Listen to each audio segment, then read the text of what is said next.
Instead of focusing on winning arguments, we're teaching the basic fundamentals of sales and marketing and how we can use them to win in the world of politics, teaching you how to meet people where they're at on the issues they care about. Welcome to The Brian Nichols Show. Yes, indeed, we are going to be focusing on meeting people where they're at on the issues they care about. Maybe we can use some kids' books to do that and other means as well. We're going to dig into that in a second. But hey there, folks, Brian Nichols here on The Brian Nichols Show. Thank you for joining us on, of course, another fun-filled episode. I am, as always, your humble host. Thank you for joining us. Yes, here from the beautiful Stratus IP studios in lovely, lovely Eastern Indiana.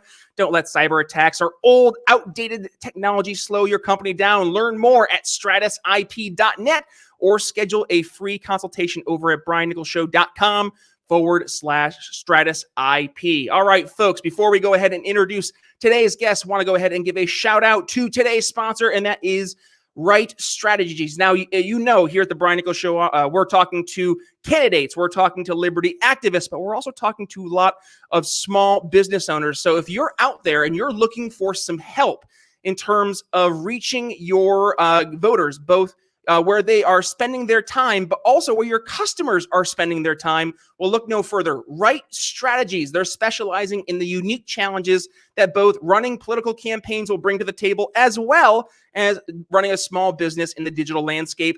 And with an awesome, awesome record of helping clients win elections and grow their businesses using smart, strategic digital marketing, Right Strategies is going to be the perfect partner to help you hit your goals. Their team of experts is going to help you save time, money, also while doing your messaging and helping you win your elections, but also win in the marketplace. They have a great SMS texting tool that's going to be giving you a smart, efficient, and affordable way to focus your marketing budget by helping you reach thousands of voters and customers, making a powerful impact on the outcome of your elections and business growth.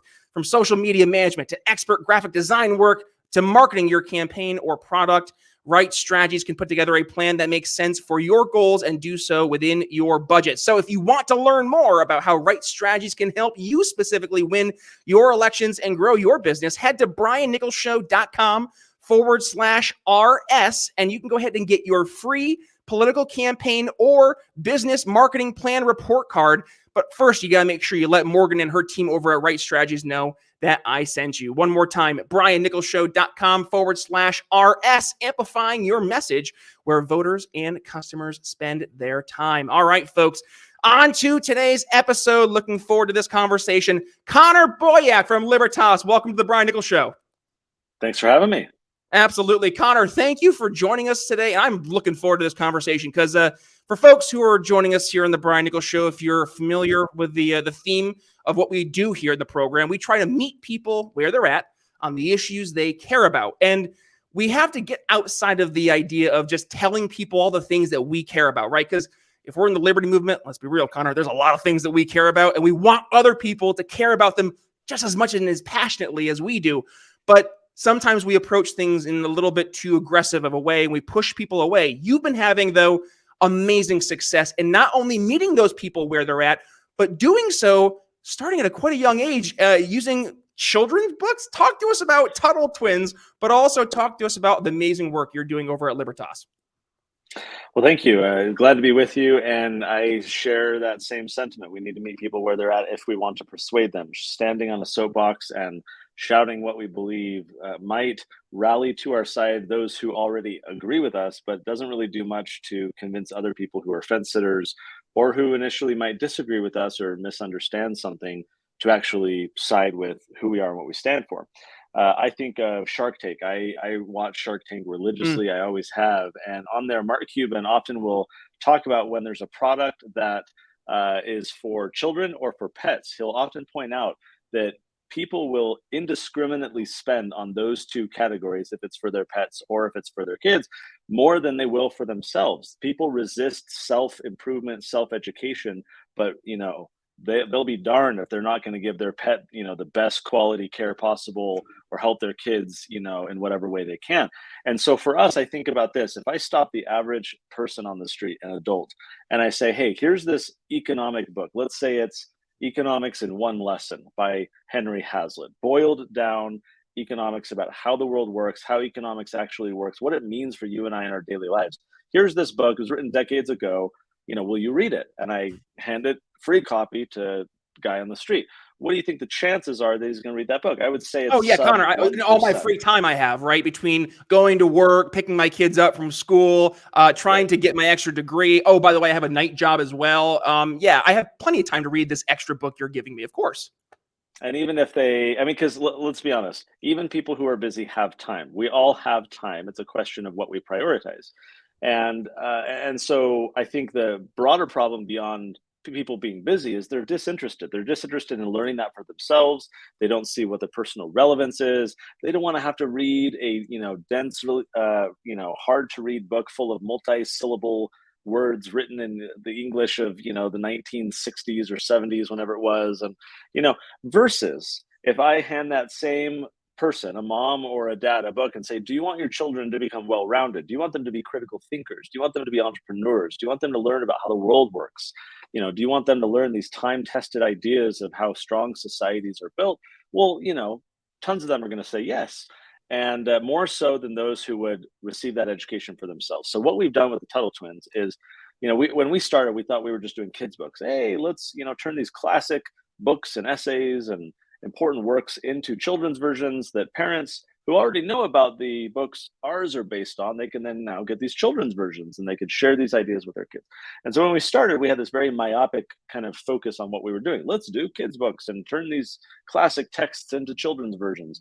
And so we proceeded down that path. But what we've since realized is that what we're actually creating is family resources, not children's books, because I would say over half of the parents who get our books are learning things for the first time that they never learned in school. They never took time to learn on their own, self-education.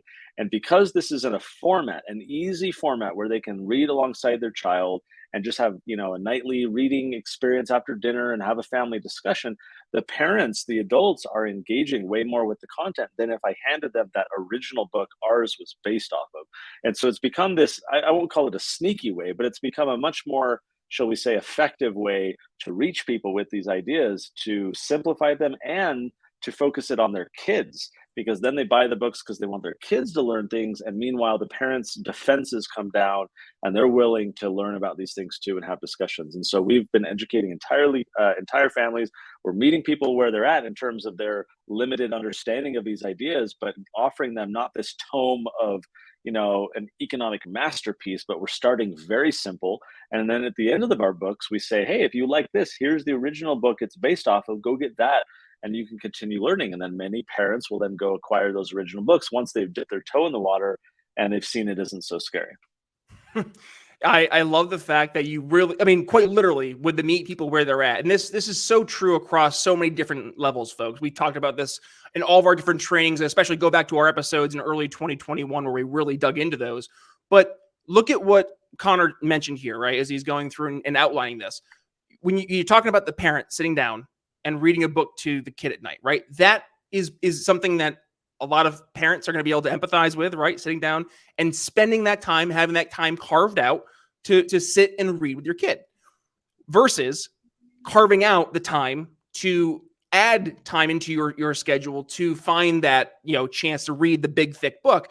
It gives them a chance to almost get rid of the barrier to entry, right? We talk about making it so you're making it easier for your customer to do business with you. This is, in that sense, almost, I don't say conditioning them, because that's not the case, but you're giving them an avenue that previously wasn't there. It's like podcasting, right? What we're doing here on the Brian Nichols Show, I'd say 90% of the audience listening here, the tens of thousands of folks out there, hey folks, who are watching us or listening to us today, are doing so via audio, meaning they're probably doing something else. They're driving to work. They're, going to pick up the kids. They're out working out. That's why I listen to a lot of my podcasts. They're out walking, walking the dog. So they're doing something else, and they're able to get this information and this content in ways they wouldn't have been to otherwise. So you're seeing that this is really helping people get involved and get into content they wouldn't have had otherwise. And frankly, this is also what you're having success with the Libertas Institute. And that's partly also why you're here today, is because you guys are doing phenomenal work in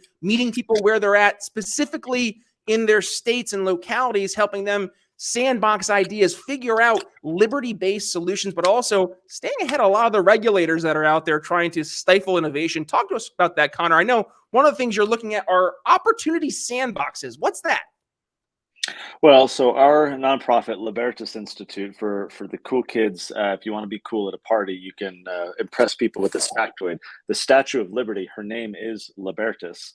It's the Roman goddess of liberty. It's a dead language, so Libertas. people starting Libertas. it. Well, yeah. So when I went to a linguist and I said, "How would this be pronounced?" He's like, "It's a dead language. No one knows." But there's two schools of thought. There's like the Germanic, libertas, which most people say because Yep. that's kind of more how we speak, or you could think of the Italian, the libertas, the Yeah. Spanish and the Italian, and I was like, oh, that sounds sexier, so we're going to call it Libertas, but everyone says Libertas. I like it. Libertas.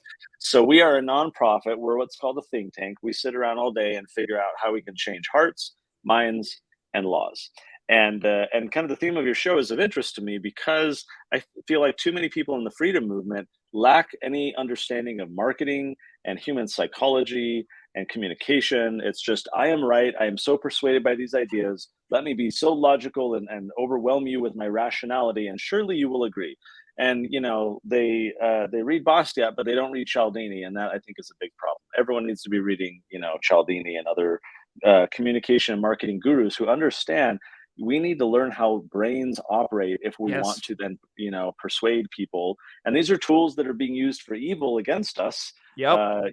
through propaganda and the like, but they are tools for good that we can help people, take action. To the point of the Tuttle Twins books, we need to make it easy for people to say yes, whether it's a customer doing business with us, it's a family buying our books. I need to remove, as you say, those barriers of entry so that it's easier for someone to say yes. The same thing for us applies in the political context. So our nonprofit Libertas Institute, we sit around all day trying to figure out how we can get elected officials to say yes, how we can get policymakers to agree with these ideas, how we can shift what's called the Overton window, this concept of the spectrum of ideas here, and then you have this window of what is politically feasible and appropriate.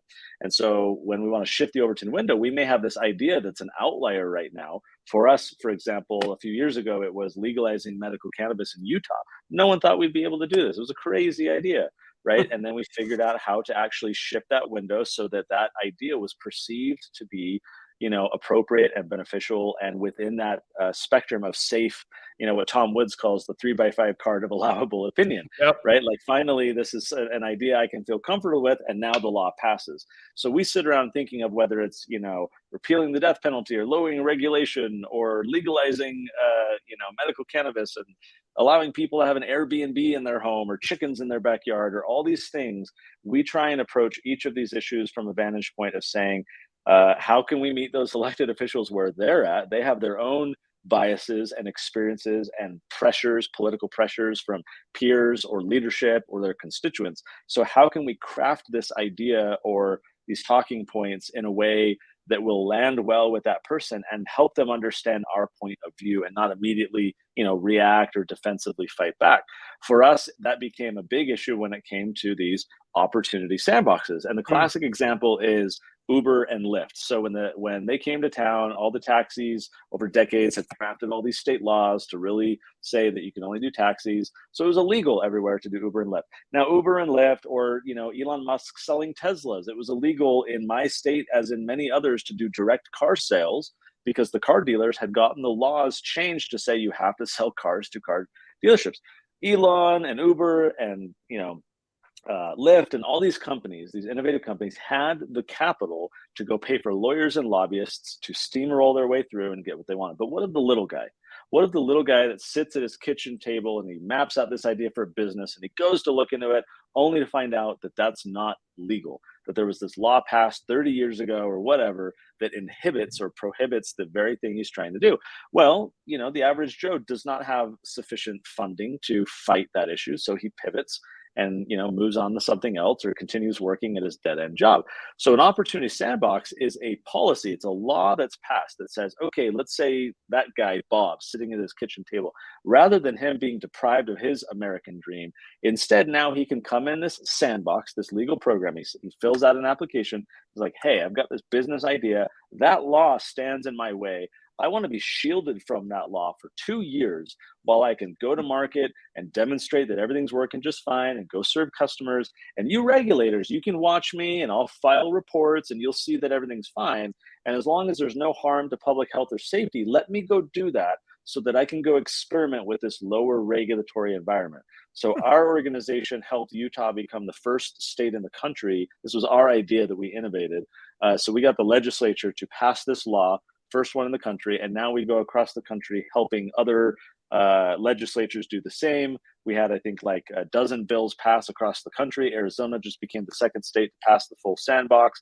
And this becomes a way for legislators to be forward looking and say, I don't know what business models and products and services are going to be thought up a decade from now or next year or 30 years from now. Let's have a system in place where when that happens and there is some conflict with a law or regulation, there's kind of a get out of jail free card where that entrepreneur can still develop what they're trying to do. So it's a way, rather than being rather than being reactive with policy where that's illegal, let's shut them down and then go try and fix it, a couple of years later. Let's be proactive, forward looking, and embrace innovation through this policy, this sandbox where we can welcome entrepreneurs and say, we're going to shield you from these laws while you go innovate and iterate and see what things look like.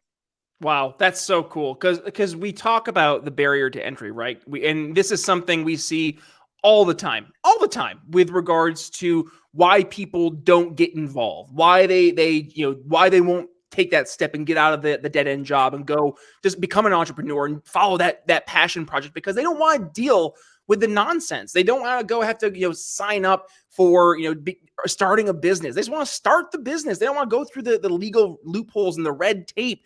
It's a hindrance. And in many cases, it stifles the opportunity for us to grow, not just both economically, but as a society, because we've seen as you have more and more economic growth across the board, there's almost a direct correlation with more and more liberty, more and more freedom directly as it pertains to the free market. So you see it works, you see the correlation, and yet, and this is the part that we see the innate problem with government is that all these laws, with very few exception, are there forever, right? Once a law is there, there is no, in many cases, sunshine clause. It will be there for infinity and beyond in many cases. And yet the technology, the time, it changes, but the laws themselves don't. So this is important, I think, to your point, is it shows not just that there are more opportunities for us to get more innovation out there, but it will help cast the sunlight and expose the very, very just gross, old, outdated laws for exactly what they are. Sunlight is, in this case, the best disinfectant, right?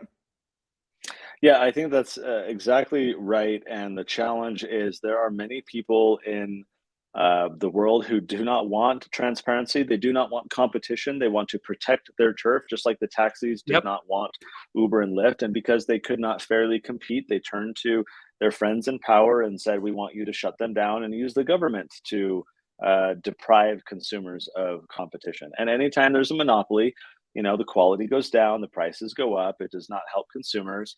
But it is always a fight. It's a fight. Like we, in our Tuttle Twins books, even we have stories in some of the books where we talk about competition and we talk about protectionism, and we show these kids that, like, look, there's silly examples with like food trucks, and the big restaurant chains in town being buddies with the mayor trying to shut down food trucks because he doesn't like the competition. But this is a serious issue outside of just these little examples. This is endemic to our political process, where people are trying to weaponize the law to benefit their business. Yep. And we have to be persuasive. I mean, those of us who are kind of ambassadors for freedom, like I run this think tank. We've got, I don't know, gosh, 80 plus people overall working here now. And I call it, myself and my team, full-time freedom fighters. Like, we sit around all day trying to figure out how to move the ball down the road. And that requires us to be masters of communication and human psychology and know how we can actually move the ball forward. In my early career, I felt very cathartic in writing these great Facebook posts or going up to the Capitol and condemning all the elected officials and telling them how wrong they were for passing this, subsidy, or writing these op-eds that just criticized my opposition. And it felt good, right? It was a good release, but it wasn't leading to any success. It wasn't changing Yep. anyone's mind. I could pat myself on the back, and I got, likes and whatever from people who already agreed, but I was actually alienating the very people whose support I needed to actually change things. And so I really realized that I had to learn, and I had to change my approach, and I had to communicate differently. And I had to understand that, everyone is a hero in their own story. They're on their own journey. And my role is not to be the hero, it's to be the guide.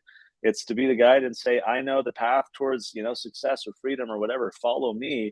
You're on your own journey. You've got your own experiences or motivations or pressures or whatever, but hey, let me try and guide you in the right way that's going to help you avoid the pitfalls, avoid the big problems, and be able to realize the success that you want. So I think one of the favorite business books that I like is Building a Story Brand by Don Miller, where he talks Mm, about how the hero's journey can be utilized in a business context, where oftentimes as business owners we do position ourselves as the guide. I remember at the time I read the book, our whole Tuttle Twins website was framed around us being, excuse me, I meant to say hero earlier, not guide. My whole website was framed around me and the Tuttle Twins being the hero. Look how great we are. We have these amazing books, and we're here to do all these impressive things, and you should buy our books.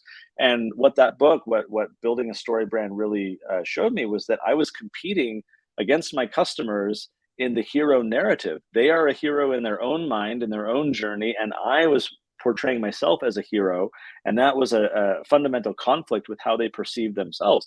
mm, Instead, when I cast myself as the guide, when we reframed the entire website to be more guide oriented, hey mom, hey dad, we know that you've got these pitfalls ahead and you're nervous about this, and you've got this journey to go on with your kids and you're uncertain about the future.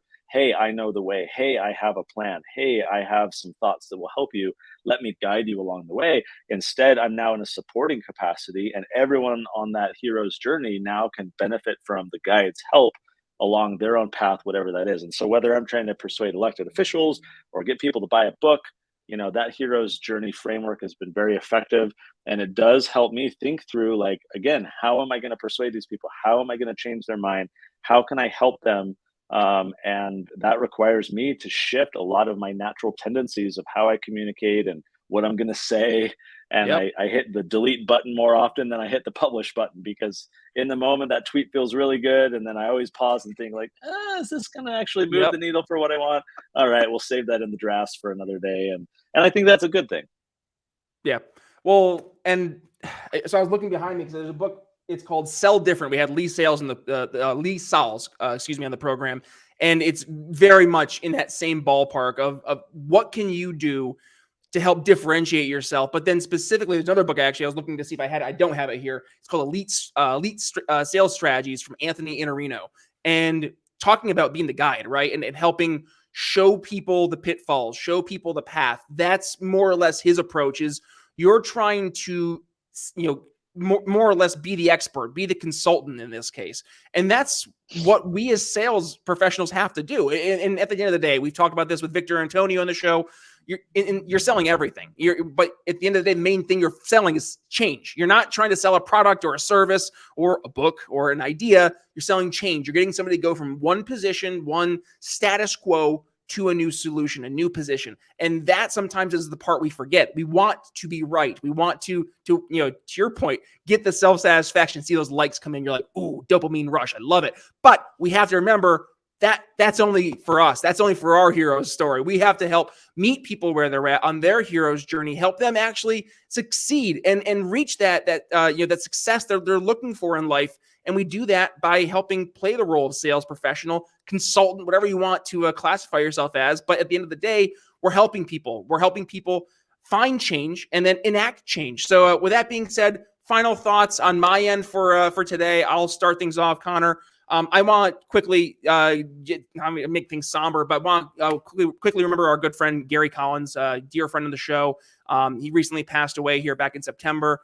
Great guy, and just want to keep him and his family in our prayers right now. I did a great episode yesterday where we went through some great memories with Gary. Laughs, deep messages. He has a lot of wisdom as well. So if you guys are interested in hearing some of the great stories that Gary was able to share and some of the values, please go ahead, check that episode out from yesterday's episode. That's all I have for my final thoughts. Connor, what do you have for us today for final thoughts on today's episode of The Brian Nichols Show? I would say my final thoughts are that I know the power of the message that I'm sharing, and I feel like it is my moral duty to become the most effective communicator possible to help people listen to and adopt this message, because I've seen what these Tuttle Twins books or what changing these laws have done for so many people's lives, and the testimonials and the stories they share and everything.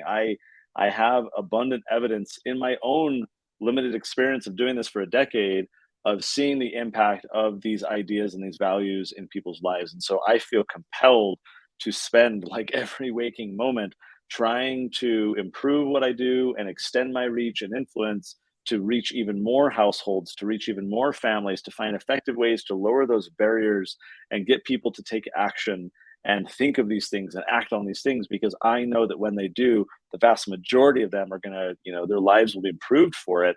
And so I want that for them. I selfishly want that for myself, because getting all the kudos and the gratitude and people sharing their stories, it feels really good. Like, I'm addicted to helping people. It's really fun to receive all that praise and be able to see the impact of that work. And I want more of that.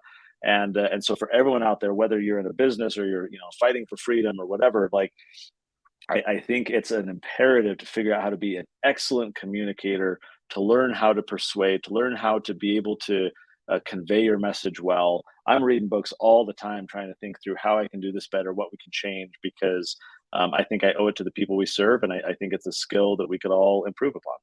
Oh man, I can't say anything better than that. I mean, truly, folks, like, that's, if not a perfect summary of what we do here in the show, frankly, is trying to help us better communicate our ideas, because at the end of the day, it doesn't mean anything for us to feel like we're right. We don't win anything by being right. We win by meeting people where they're at on the issues that they care about, and then actually show them a real path to make the ideas that sound so great to us become reality for them. So thank you, Connor, for everything you're doing at Libertas Institute, but also all the great work you're doing with the Tuttle Twins. With that being said, folks listening, I know they're just chomping at the bit. They want to know, where can they go ahead, learn more, follow you, engage in conversation. Connor, where can they go ahead and continue next steps on their end? So libertas.org is where you can find out about our think tank and see all the work that we're doing there.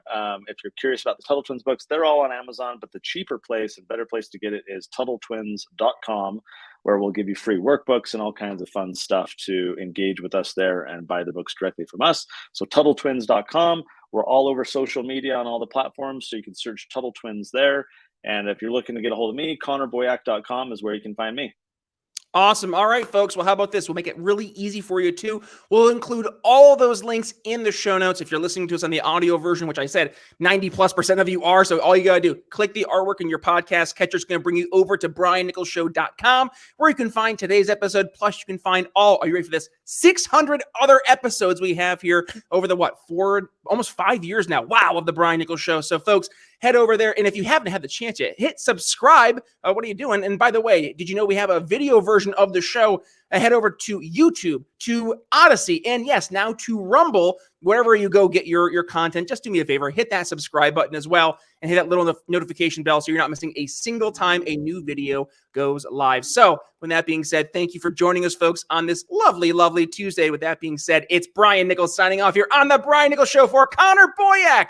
We'll see you tomorrow. Thanks for listening to The Brian Nichols Show. Find more episodes at briannicholsshow.com.